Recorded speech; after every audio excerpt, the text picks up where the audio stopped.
Welcome back. You are listening to 92.8 FM. This is your Leadership Hour, the heart of a leader. I am in the studio with my dear friend and co-host, Hassan Kibirango. I was about to call you Dr. Hassan. Well, I'm a doctor in the making, so... Yes, I am with Hassan, and we are with Dr. Derrick Samuels, who is talking about leadership, transformational leadership. Now, before we took a break, we were talking about Africa and mindset change. Yes. Doctor, what type of leadership does Africa require today in order for us to leapfrog in all areas of growth? Today's leadership requires the right information. Now, you see, you are as strong as the information that you have. Yes. You are strong as the knowledge that you have. You are strong as the vision that you have. My question to the leaders in Africa is that when we talk about national vision, where is the national vision that you have for your nation in the next 20, 30 years? You cannot be talking about tomorrow when you are thinking like yesterday people. You cannot be talking about national vision of tomorrow when your behavior, when your attitude, when your strategy, when your structure in your organization, when your governance model is buried in yesterday's kind of structure. There is no way it can happen. So the only way we can, as developing nation, can project into the future leadership is to have to be strategically aligned. I call that strategic alignment. Strategic alignment. You know, think about that. The moon knows that it does not have power to reflect light on its own. So it aligns itself with the sun so it could reflect the light on earth, right? So it means that the moon will always need the sun and the earth will always need the moon. So that means that there's need for strategic alignment in leadership. Number two, there's need for strategic assignment. It takes result to be distinct. Result is the only authority of distinction. That is why people of result, they don't die. A true African leader, my desire for them and my heart desire for them is that they should be looking at what the legacy they want to leave, not just the reward that comes with the leadership. The legacy. Think about America, for example. Years ago, we know of people like Thomas Edison that created the electric bulb that we all are enjoying today. That man died on over 200 years ago, but today he's still very relevant. Think about people like Steve Jobs of Apple. He's no longer here on earth, but his result keeps speaking, right? That's true. You know, you can never kill the people of result. They don't die. Death may take the main of the result, but death cannot take the result of the main. That is why a true African leader should be focusing on results, not just on rewards. Number three, there's need for strategic advancement. Advancement in terms of infrastructure, advancement in terms of technology, advancement in terms of empowering the people. Number four, there is need for strategic amendment. There are so many cultures buried in Africa that is setting us back that we need to amend. There are some policies we need to amend in Africa. There are some practices we need to amend in Africa. There are some procedure, bureaucratic red tape delays we need to amend in Africa. Number five, there is need for strategic assessment. The strategic assessment means there's need for feedback mechanism, evaluation, which is a control mechanism. Think about a project. Think about so many things going on in Africa. There is need for strategic evaluation, which is a control mechanism, meaning that there is what they call accountability and responsibility and empowerment. Wow. This is mind-boggling. Thank you. And let us take a small shift and talk about corporate leadership. Yes. We know that the foundation of any country's growth is the private sector. Correct. Africa for the last few years has been ranked as the fastest growing economy in the world, and so many multinationals are making their way here. I mean, you have named them. They're setting shop in Africa, but the biggest problem that they've come up with generally is the lack of skills, relevant skills that Africans need to have, but also a certain work ethic, and they found that to be a challenge. How would you address somebody in corporate leadership that is listening to us today to be able, you talked about strategic alignment, to be able to align ourselves as private sector leaders with the world, because the world is moving to Africa. We can't do anything about it. Yes. But we need to align ourselves. How would you address such a question? Number one is education. Mm. Now think about, I've been here now in Kigali for the past few days, okay? Yes. And I was told that they are transitioning to English, all right? Yes. Which is very, very powerful. That is a way to start, because everything borders on communication. If we are going to be world-class people, communication is key.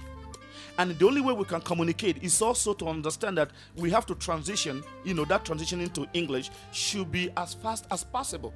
So that's why there's, especially here in Rwanda, there should be a formal structure, conscious structure that is geared or leaning towards making sure that everybody in so year and the so years to come knows how to speak basic good English.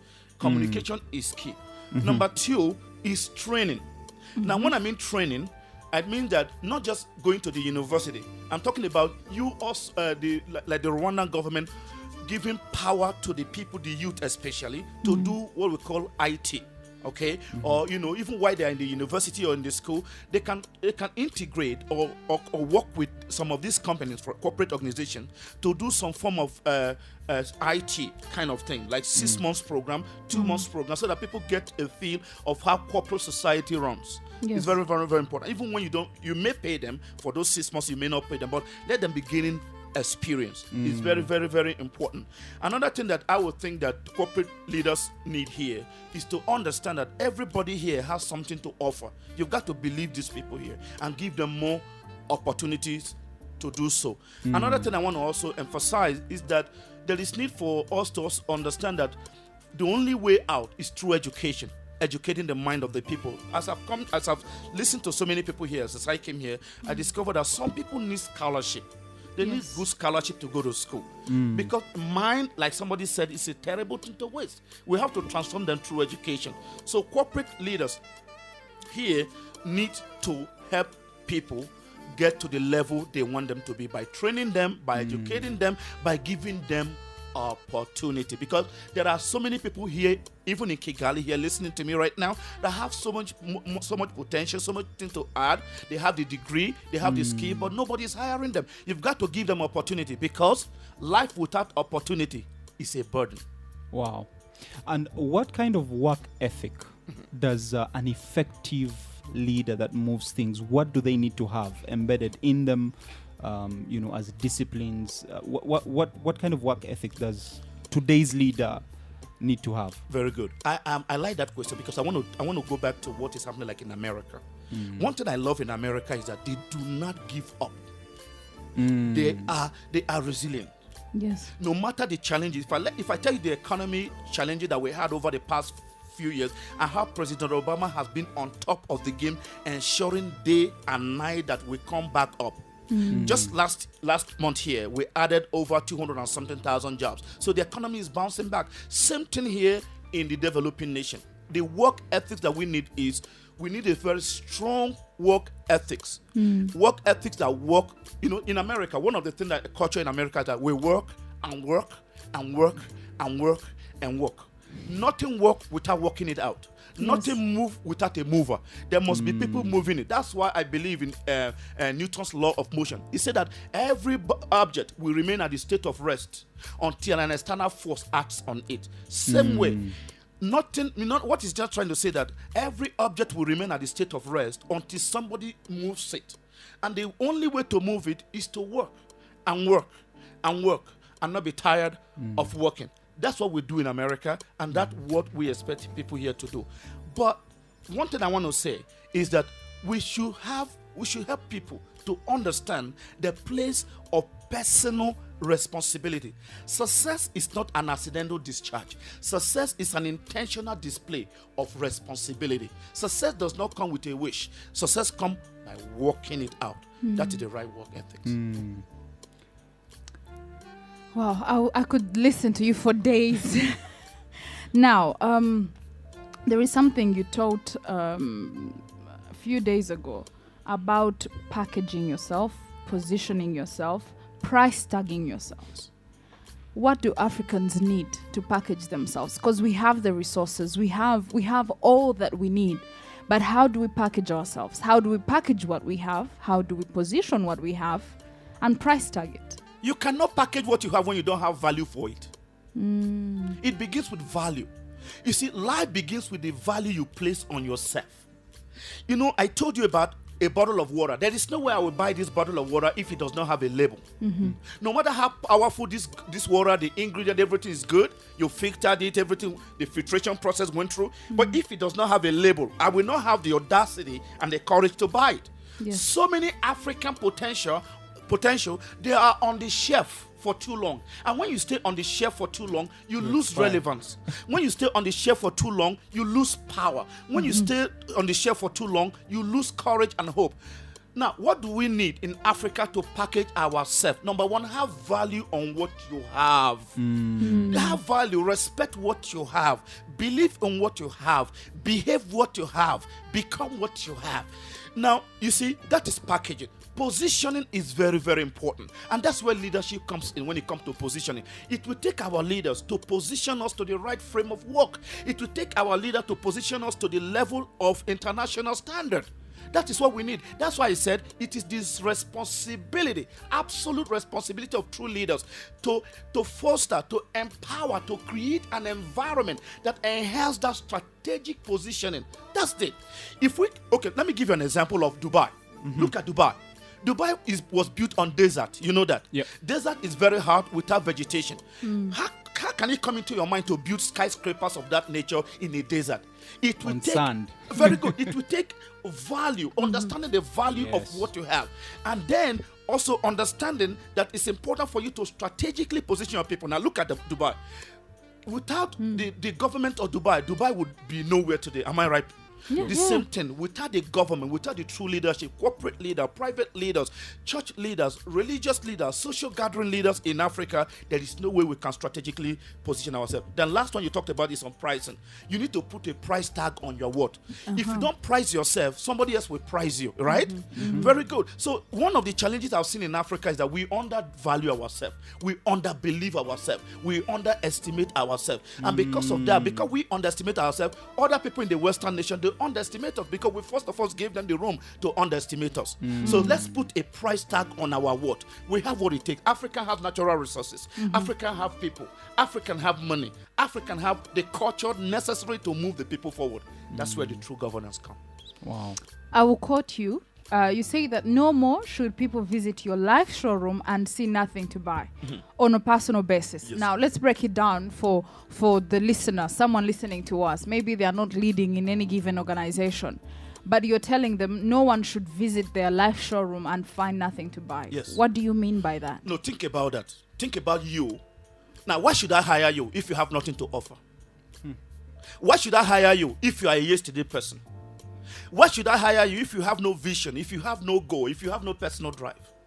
Now, the reason why, let me tell you, there are a lot of opportunities here in Rwanda, but many people don't have what it takes to get in there, right? Now, if I visit your showroom and there is nothing to buy, absolutely there's nothing I can do, right? So many people are just walking about with potential that is underdeveloped. No more should people visit your live showroom and they have no potential to tap into. Meaning that you should not live a day without a goal. Meaning that you should not live a day without a vision. A life without a vision is a life filled with distractions. A life without a vision is a life filled with weaknesses. A life without a vision is a life filled with carelessness. The reason why many people are very careless about the future they desire is because there is no vision. And when they even have vision, they don't have adequate information and knowledge to back it up. The world is waiting for those that are willing to entrench into the knowledge of tomorrow. The world is also looking for people who have a heart to solve problems for the people. It's very, very important. No more should people visit your life and see you unprepared. Every prepared person has an opportunity waiting for him or her. That's interesting. Wow. Before we take another break, there's something that is seems like an illusion, and I'd like to hear your take on it. Are leaders born, or is there an inherent seed in every person of a leader that just needs to be discovered? What would be your take? Leaders are born, leaders are developed. For me, I was born to be a leader. I will explain. Because My father, before he died, he was always a leader. Everywhere he goes, leaders, leaders, leaders. And I discovered that same thing that I discovered. However, leadership that you are born with is not enough until it has a touch of reality, touch of information, touch of knowledge, okay? And touch of transitioning from face to face. Now, that is where knowledge comes. That's where information comes. That's where learning comes. A true leader is a forever learner. You can never graduate from the school of self-development. You can never graduate from the school of self-deepening yourself when it comes to leadership. So if you say you are born a leader, that is true. But you have to keep increasing your word by deepening your knowledge level. You need to increase your word by deepening your expertise level. You need to increase your level by deepening the information level. And that is where the work comes. And that is where many people are not willing to face that challenge. You can never be a true leader if you're not a committed learner. A true leader is a lifelong learner. Interesting. Well, if you're listening to us out there and you've been wondering, am I a leader? I don't feel like a leader. Dr. Derrick has made it plain that we're all born leaders. However, the line that is drawn in the sand is how you develop yourself to become an effective leader. And part of what he says is you need to become a lifelong learner. And we've stressed it in our previous shows that all leaders are learners. You cannot lead without learning. Let's go for a break right now. You're listening to The Heart of a Leader with Barbara and Hassan.